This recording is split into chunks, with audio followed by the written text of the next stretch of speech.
I suffer from a condition called Charles Bonnet syndrome, or visual release hallucinations, if you want to get more technical. It's a condition that's far more common than you might realize. It's estimated that as many as half of people with gradual loss of vision will experience one or more bouts over their lifetime. Yet I'm willing to bet that most of you have never heard of it. The reason for that is because most sufferers are scared to tell anybody what we experience. I know I was. But I'm getting ahead of myself. My name is Andrew, and I'm 26. 2 years ago, I woke up with awful blurred vision. Every single edge and detail clouded, as if somebody had smeared Vaseline on a camera lens. It never got better. I was scared then, and got over to Dr. Harper's surgery as fast as I could, suddenly needing to take a cab rather than climb in the car I'd driven without incident ever since I'd bought it 3 years prior. The doctor did some tests, asked me some questions. Have you been much thirstier lately? How often do you urinate? How would you describe your tiredness levels? And then gave me the diagnosis that changed my life forever. Diabetes. Type 1. He explained that I would need to take insulin shots with every meal, that eating the wrong foods without monitoring my blood sugar could cause me to drop into a coma. Or worse. Then he got to my eyes. Andrew, your diabetes has resulted in maculopathy. Do you know what that is? I shook my head dumbly, already reeling with the shock of my diagnosis, and Dr. Harper went on. It's when the diabetes affects the blood vessels at the back of your eye, blocking them and causing them to leak into the macula, the central part of your retina that helps you perceive color and fine detail. When these blood vessels leak into the macula, it can cause significant damage. With a lump in my throat, I asked, Okay, so how do we make this better? I couldn't see Harper's face properly when he spoke, but his tone of voice was enough to tell me what I'd been dreading. I'm sorry, Andrew, he replied gravely. Perhaps if we'd caught this a little sooner, we might have had some treatment options available to us. But I'm afraid the damage has been pretty extensive. We can take steps to arrest the development of this condition, but I'm afraid it's irreversible. I felt as if my world had come crashing down around me. I was just 24, still at my physical peak. I was active, playing basketball and cycling a couple times a week. And now my health, my body, and my sight had been taken from me. The first 6 months were tough. I broke up with my girlfriend, a sweet girl called Holly, who tried to make it work but couldn't, because I was so damn angry all the time. I lost my job, because if there's one thing an architect needs, it's his eyes. I even fell out with a lot of my friends, making excuses to not meet with them until they stopped asking. In truth, it was jealousy on my part. Envy that they got to keep on living, while everything I'd ever hoped for had been snatched away. I became a recluse, never leaving my apartment, barely bothering to wash, shave, or get dressed each day. I was so sure that my life was over, I stopped even trying to live it. I was an asshole. It took me a long time to realize this. But in the end, it was the nurse assigned to visit me at home. A tall, no-nonsense, experienced woman called Lois, who brought this to my attention. You're an asshole, she said. What? I gasped, shocked at her language. So you've got diabetes. Do you know how many people do? She asked then. Before waiting for my answer, she continued. Do you think they all hide in their apartments, refusing to get on with their lives? Losing your vision is a terrible thing, and you do have my sympathy, Andrew, but it's no excuse to give up. But you don't, I argued, trying to defend myself, but she hadn't finished. Understand? she growled. "One of the bravest men I know was paralyzed from the neck down when he was just a child, and he hasn't given up. You can do so much more with your life, and you have people that want to help you do that, but you can't even be bothered to shave that ugly fucking beard off. Stop being a crybaby and make a fucking difference."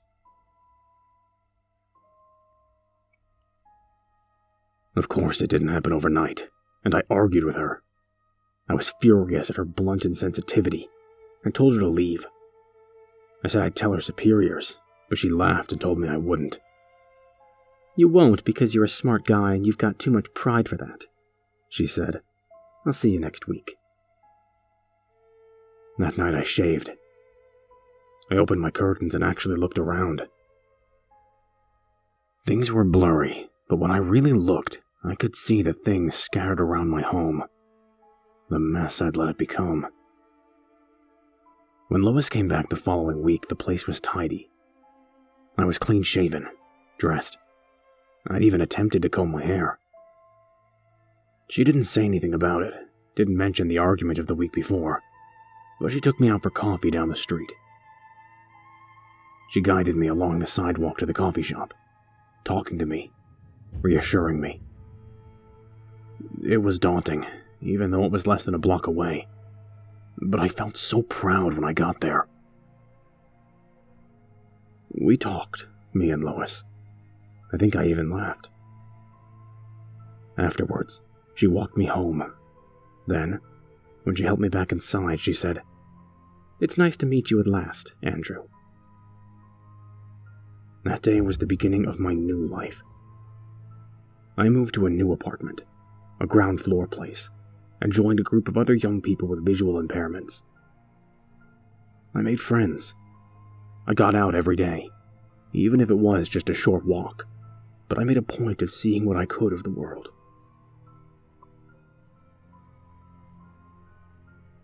I bought what I could, but the Sawyers, the old couple that ran the local store, would bring my groceries by once a week. Clark's a gruff old coot, so he refuses to coddle me, and he's told me that he respects me for being like I am, for maintaining my independence, for not giving up. From a guy like him, that's one of the sweetest things I've ever heard. Things were going so well. And then, 1 year ago, it started. I walked into my living room, a mug of coffee in my hand, and I saw a Victorian funeral carriage stood right there on my rug, complete with 2 huge proud horses in full livery, adorned with long black plumes in their bridles. They stood perfectly still, while the driver, a small bearded man in a period costume and a top hat, fidgeted with the reins and peered at me expectantly. Bizarrely, they were far clearer than the usual blurry shapes that I could see. I damn near pissed my pants. I dropped the cup, spilling scalding hot coffee over my bare feet, jumping backwards with a cry of pain and alarm. When I returned my attention to the horses and carriage back in the room, they were gone. At that moment, I wondered if I was going mad. Apparently most of us do, which is understandable.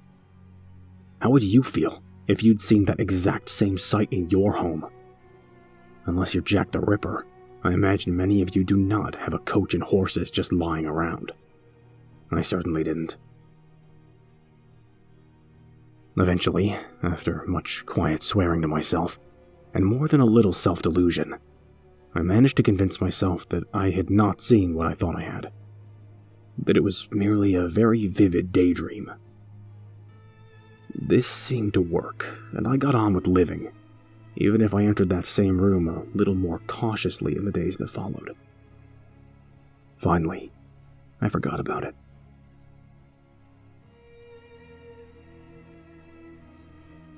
Two weeks later, I saw a giant, floating, swirling orange ball in my bathroom. I damn near pissed myself again. I stood, staring at it. This bizarre, rotating, levitating globe that was a little larger than a beach ball hanging in midair over my tub. open-mouthed for a full 10 seconds, before finally screwing my eyelids tightly closed and whispering to myself, "That isn't there. That isn't there." After 5 seconds, I opened my eyes again. It wasn't there.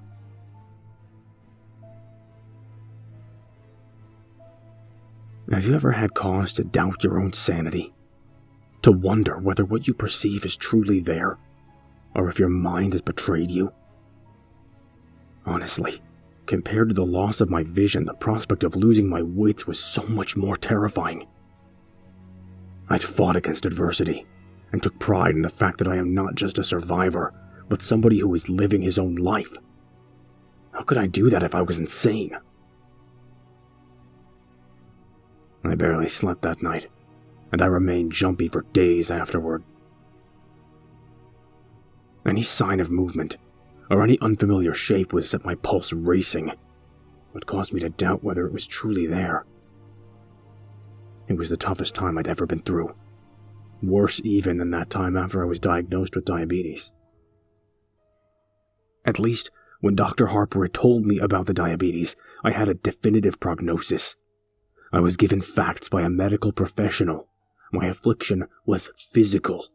It had a name. And most important, it had a treatment plan. And this was something else. My own mind had turned against me. My senses and perception of reality had become twisted and unreliable. It's only when you're in that position that you realize just how terrifying it is.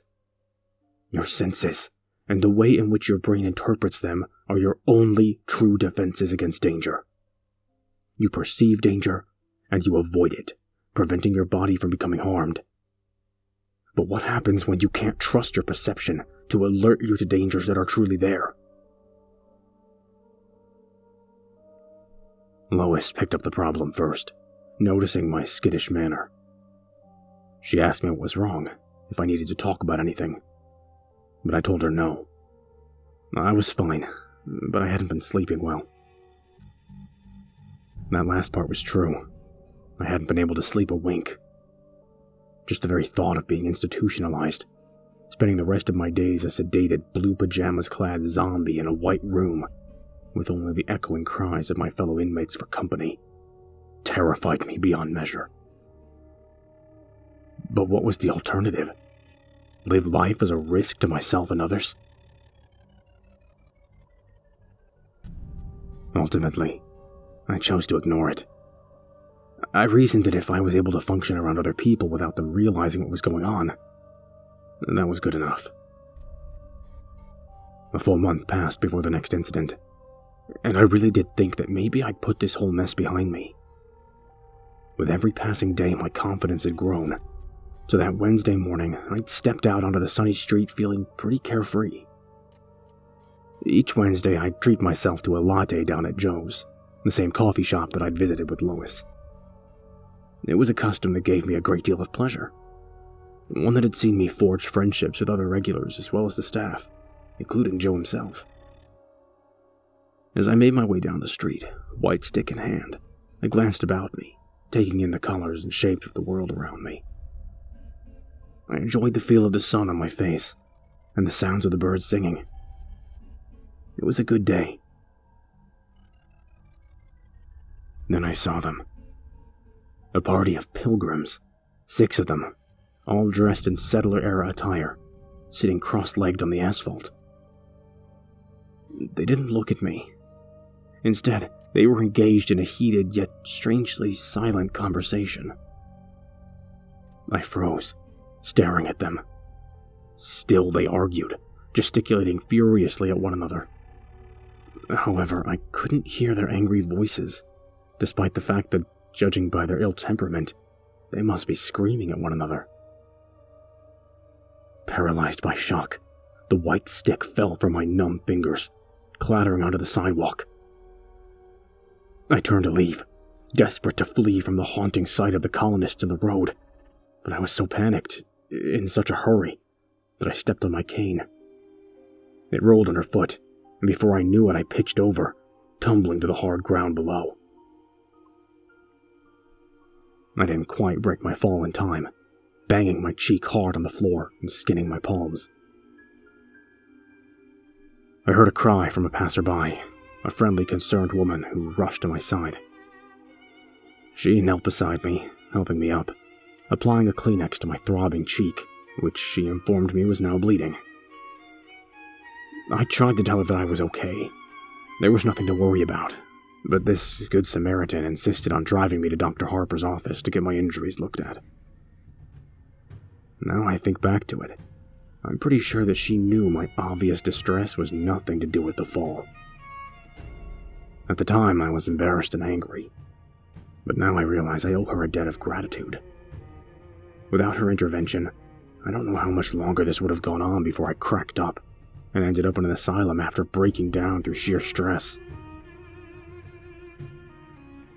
Andrew, why don't you tell me what happened?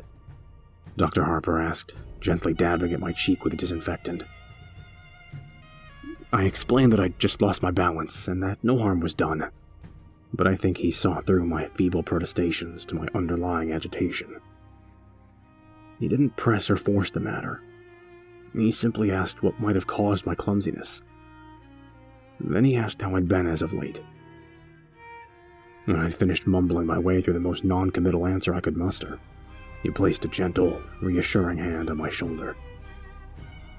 Andrew, he repeated gently, why don't you tell me what happened? I burst into tears. I told him how scared I was, how I'd fought so hard for my independence, and now I knew it would be taken from me. He listened patiently, and then asked me to tell him why I ever thought that. I paused then, took a deep breath, and thought about it. This was the point of no return.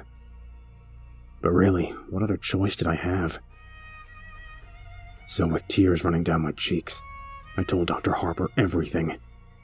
I told him about the horse and carriage, the orange globe, and the pilgrims. I told him how I'd been living each day in fear, how I was terrified that I was losing my mind. Dr. Harper thought for a while, and then he said, Andrew, I don't think you're losing your mind. The sense of relief at that moment was so powerful it overwhelmed me, rendering me speechless. You say that even though you've seen these things, you've never heard any noise from them?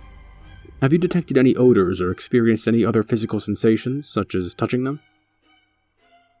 I shook my head no, and he patted my shoulder once again. Andrew, have you heard of Charles Bonnet syndrome? He asked. Who? I asked, confused by this sudden, unexpected turn of conversation.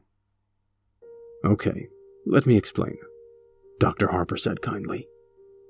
Charles Bonnet was a Swiss naturalist who was born in the 1700s.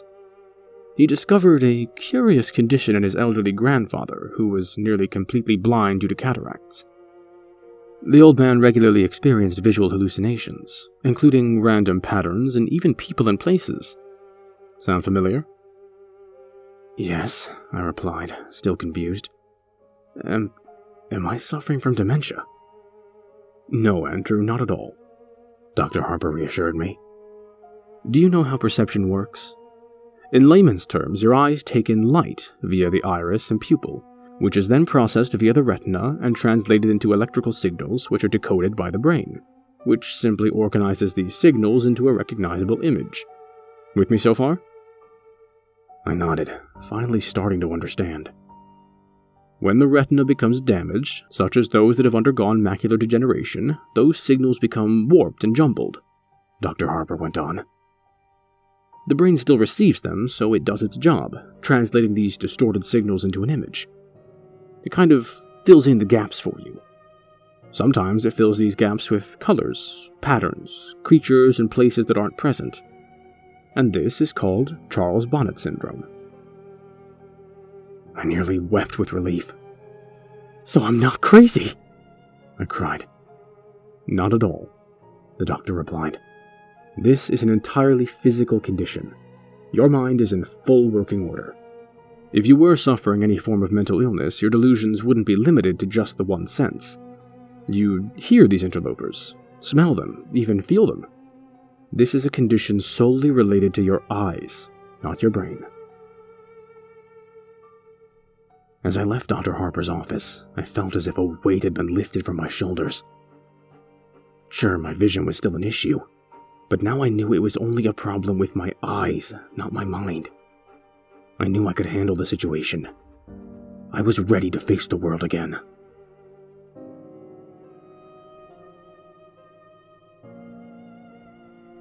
Since then, I've seen plenty of weird visions.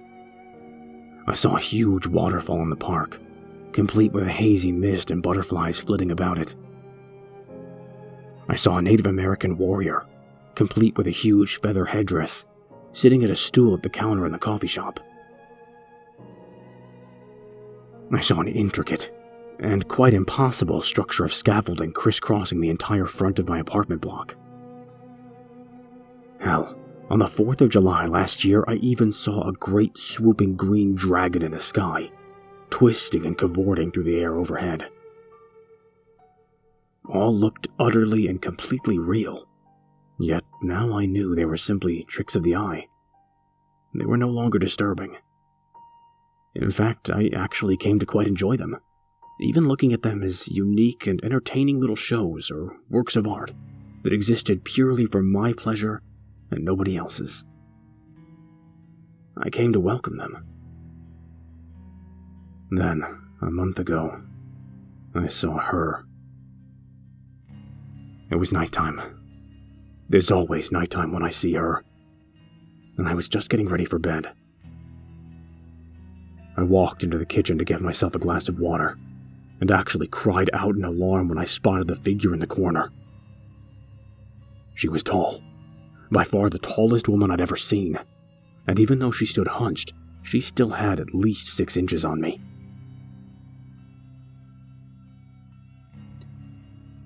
I was used to seeing characters in dated and bizarre dress, but this was different somehow. It didn't seem like an outfit from any one time, instead a bizarre mishmash of items. She wore a tuxedo jacket, figure-hugging in black, tailored to the female body shape, over a dirty old ruffled dress shirt. To complete the ensemble, she wore a bright red bow tie. On her hands, which she held out to either side as if shrugging, or maybe feeling for rain, she wore dirty white gloves. Her fingers were disproportionately long, almost spidery, and occasionally they twitched, as if she longed to grip and squeeze something in them. On her lower half she wore shorts the same crimson as her bow tie, over opaque black nylons. Her legs were long, lithe, attractive, if truth be told, the legs of a dancer. She also wore red heels, the same hue as her shorts and bow tie, but they sparkled and shimmered, bringing to mind Judy Garland's ruby slippers from The Wizard of Oz. As strange as the ensemble was, I couldn't tear my eyes from her face. Most of it was obscured by a jaunty bowler hat, tipped and tilted to hide her eyes and nose, but beneath the brim of her hat, I could see the deathly pale skin of her face, and a grin that sent shivers down my spine. It was wide, too wide, with entirely too many teeth. A smile is meant to be an expression of warmth. It's meant to feel welcoming and benevolent. But the look on this woman's face oozed malice. It felt much like the sort of glee I'd expect from a snake as it corners a rat. However, the thing that startled me most was that she had a third arm sprouting from her back, curled up and over her head like a scorpion's tail. It was longer than any arm should be, and the hand only had 3 fingers like a claw.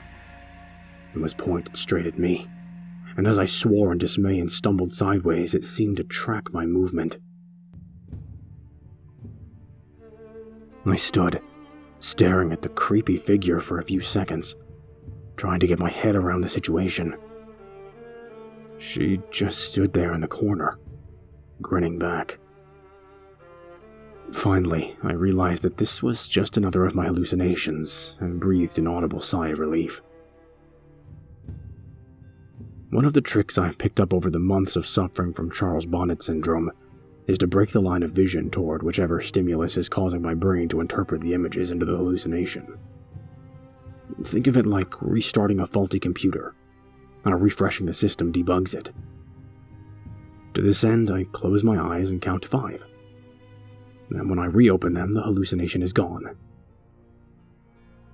So as I stared at the horrifying, malformed figure in my kitchen, I knew that to make the image go away, I simply had to close my eyes. I'll be honest here, when I counted to 5, I hesitated a little before opening my eyes.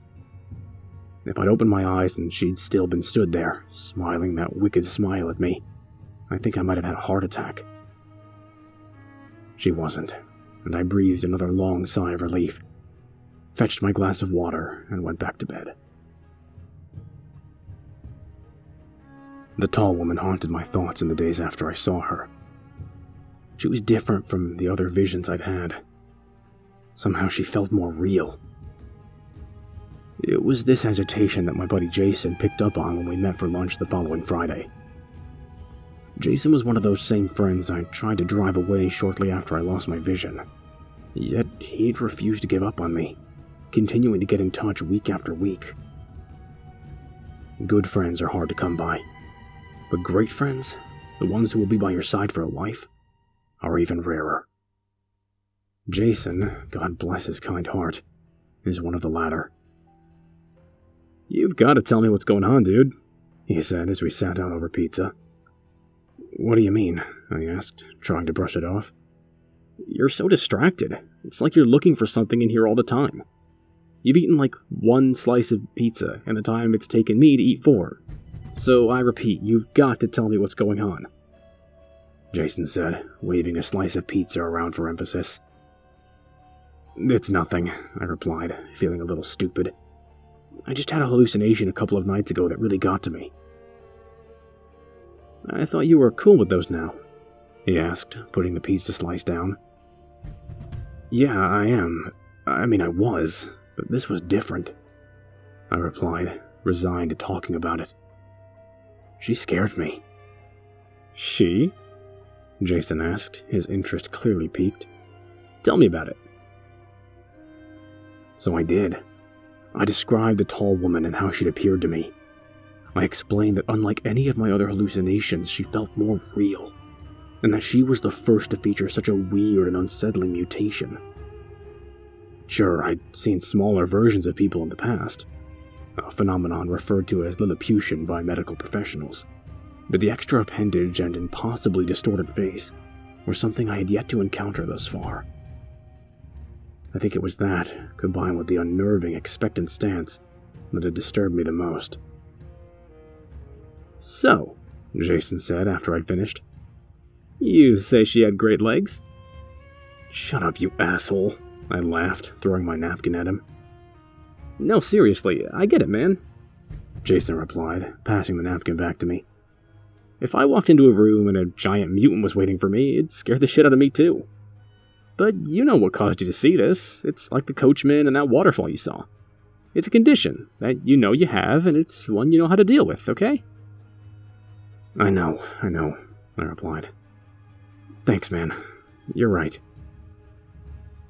I did feel better, too, so I smiled at him, took a big bite out of my pizza, and changed the subject, asking him about his Psycho X, a conversation he was all too happy to dive into. The next time I saw the tall woman, just under a week later, I was brushing my teeth. I was stood at the wash basin, brushing away, when I spotted a figure in the mirror. She was out in the dark hallway, peeking around the door behind me. That same sinister grin I'd seen before stretched her narrow face into a distorted grimace. The dirty bowler hat pushed down over her eyes once again. Each of those 3 long spidery hands gripped the doorframe. As crazy as this sounds, it felt like she was trying to avoid being spotted. I cried out, spitting toothpaste foam all over the mirror, my toothbrush clattering to the basin. I spun around, my heart thumping in my chest, my breathing ragged in my throat. She wasn't there. Of course she wasn't. The doorway was empty. I tiptoed forward hesitantly, trying to look around the doorframe into the hallway without actually sticking my neck out into its shadowy confines. The seconds ticked by as I drew closer and closer. I couldn't see anything, so finally, with a whisper of self-affirmation, I stepped out of the bathroom. The hallway was empty, as was the rest of my apartment. I was shaken again. This was the first time I'd seen a hallucination in a reflection, and I wasn't even sure that I'd actually seen it. Now as I sit here writing this, knowing what would follow, I think I thought like that to protect myself, to shield myself from the truth. I was an idiot. A full fortnight passed without incident. Sure, I saw a flash of color one day, a dancing yellow lightning bolt that zigzagged back and forth on the street outside my apartment, but that was exactly the sort of thing I'd come to expect from my condition. It was exciting, otherworldly, but it wasn't scary. Not like she was. In retrospect, that fortnight was blissful. It was a reminder of what life could be like, the existence that I'd carved out for myself since my diagnosis. Life was good. The night that changed the way I viewed the tall woman. Last night. I'd been out and had a couple of drinks. I'd met the other guys with visual impairment for dinner, and we'd ended up at a bar afterwards. I wasn't hammered, but we got through plenty of beer between us, and by the time I stepped out into the cool night air, I felt decidedly lightheaded. It took me a while to make it home, laughing and talking to a couple of the other guys from our group as we strolled along. It had been a great evening. It's probably the last truly good one I'll ever have. I bade the other guys goodnight, and fumbling with my key, let myself in. With swaying steps, I strolled into my hallway, slamming the door a little too loudly behind me. I took off my jacket, hung it on the hook by the door, and then hit the light switch. She was waiting at the end of the hallway, all three hands held aloft into claws, reaching for me. That same maddeningly malevolent grin on her pale face. I swore again, louder than ever, actually jumping back a step, recoiling from the impossibly tall and terrifying figure lying in wait in my own home. The tall woman didn't move. She just stood there, staring and smiling at me. I stared back, but I sure as hell didn't smile. Jesus Christ, I muttered under my breath. You know how you can feel a little paranoid after a few beers? That feeling of non-specific post-alcohol dread? Imagine that, combined with a giant grinning mutant woman suddenly appearing in your home. Suffice it to say, it was very, very, very uncool. I don't need this, I sighed and closed my eyes. 1, 2, 3, 4, 5. When I opened my eyes, her face was just a foot from my own, grinning wider than ever. She dashed the length of the hallway, and was now stood so close that her long, grasping arms were at either side of me, her fingers twitching and clawing at the air around my face. I could see her chest heaving, as if she were actually laughing silently at my attempts to dismiss her. As if the thought that I could ever be free of her was amusing. I screamed, a full-bodied shriek of terror, and actually dropped to my knees, covering my head as if to fend off an expected blow. It never came. Finally, I lowered my hands, gasping for breath, shaking. The hallway was empty. The tall woman nowhere to be seen.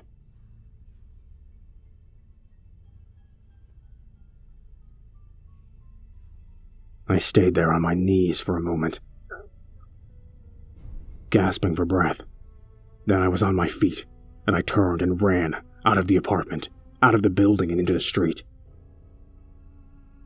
I stood there, shivering, terrified beyond reason, without a clue as to what I'd do next.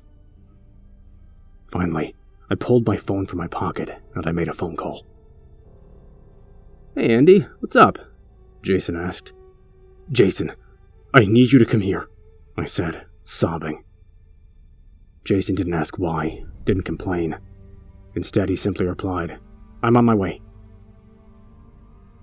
Less than 20 minutes later, his car pulled up outside, and he dashed over to the steps outside my building, where I was sitting, shivering. He threw his jacket around my shoulders and asked what happened, his voice filled with concern. She's in there," I stammered.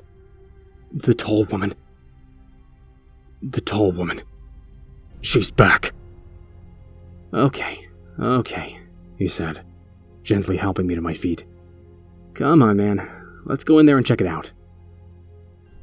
I wish I could say that I was brave when we went inside, but I'd be lying. I cowered behind Jason, one hand on his shoulder as we made our way through my home. Of course, we didn't find a thing. We're talking a giant mutant woman in a poky little one-bed apartment. Where the hell was she going to hide?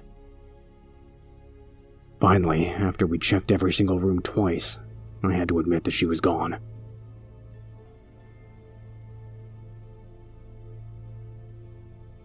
"I'm so sorry, man," I apologized, feeling genuinely stupid. "I got scared and I'm sorry, man." "Hey, forget about it, buddy," Jason said. "So, I'm here now. Where do you keep your booze?" Half a bottle of bourbon later, we were both feeling pretty talkative. "She's, just kind of different, I get it, he said. "It's like you saw something bad, and you feel bad, and that's bad." He didn't get it. "No, she's different, I explained. "I've never had a repeat hallucination before, and they've never been scary, She's not like the others." "Dude," Jason said, taking another sip of bourbon, "you've got, Charlie Boney syndrome, and you know that makes you see shit, so..." He waved his hands in the air like a magician who just performed a trick. I know, I replied. "Now listen, Andy," he said. "You know what makes you see shit? It's just your eyes, yeah? You didn't hear anything, you didn't feel anything. This is how that stuff goes. It's your eyes, and I know it's scary, man, but you've been through, hell and high water in your life, so far. You're tough. One of the toughest, bravest guys I know. And you can handle some creepy hallucination bitch." I laughed. I couldn't help it. "She is a very creepy hallucination bitch, though, dude." He laughed too, and we both took a drink. That could help," he said finally, his voice thoughtful. "What, drinking?" I asked. "No. Well, yes, it does," he giggled. "I mean, demystifying her. You should give her a name. Something stupid so she's not scary." "I've got to say that as much as I like creepy hallucination bitch, that's a bit of a mouthful," I laughed. "Yeah, I get that," he replied. Suddenly something he said came back to me. "How about Helen?" I suggested. "Helen Highwater?" "Awesome," he said, then raised his glass. "Here's to Helen, buddy." "To Helen," I smiled and drained my glass. Jason spent the night on my sofa, mainly because he'd had too much to drink to even think about getting behind the wheel of a vehicle. But honestly, I think the reason he drank so much was so he'd have an excuse to stay and keep an eye on me. I'm glad he did. Knowing that he was there made me feel safer, and I was able to get some sleep. It gave me a sense of security to know that if the strange vision I just christened Helen was to appear again, I'd be able to call on him for support.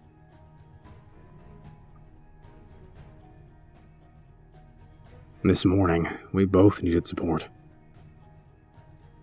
"It feels like a mule kicked me in the head," he groaned when I made my way into the living room. "Yep," I replied, my own head thumping. "Joe's?" Joe's, he replied firmly and staggered to his feet. As we drank strong black coffee and ate muffins, we didn't talk much. Finally, Jason broke the silence. So, you feel cool now? He asked, his mouth still full of blueberry muffin. I nodded. Yeah, I think so. Not still freaked out about you-know-who?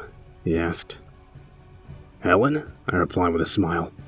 No, I really don't think I am. I reckon I can handle some creepy hallucination bitch.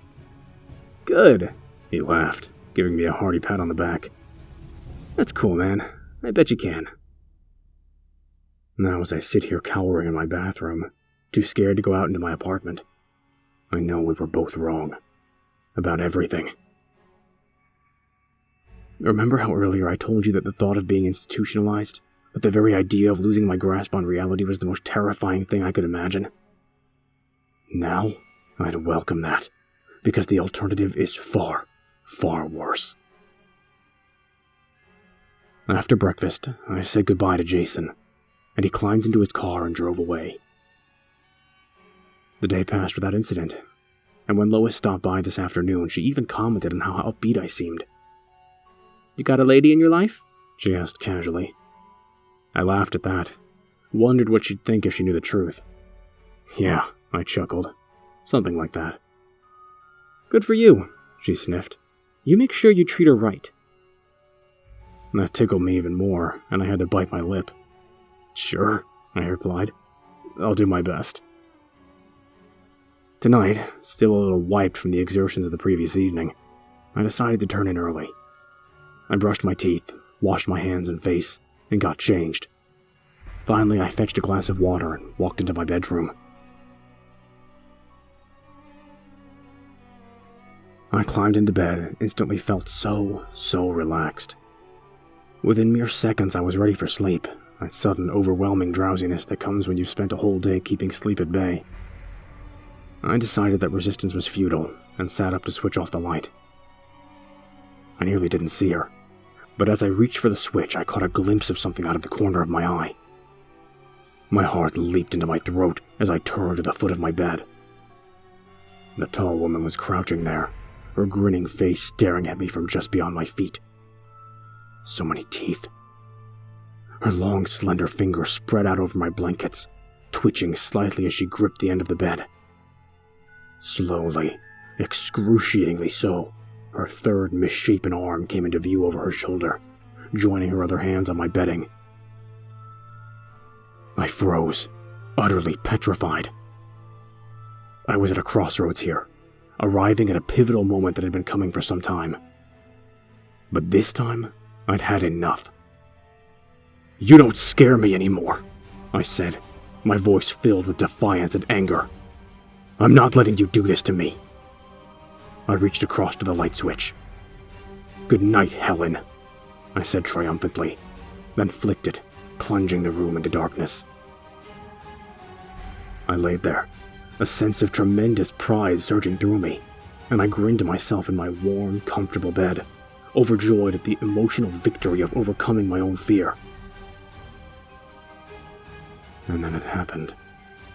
The thing that led me here. Something that turned my blood to ice water and my bowels to jelly. "Good night, Andrew," her rasping voice hissed from the darkness.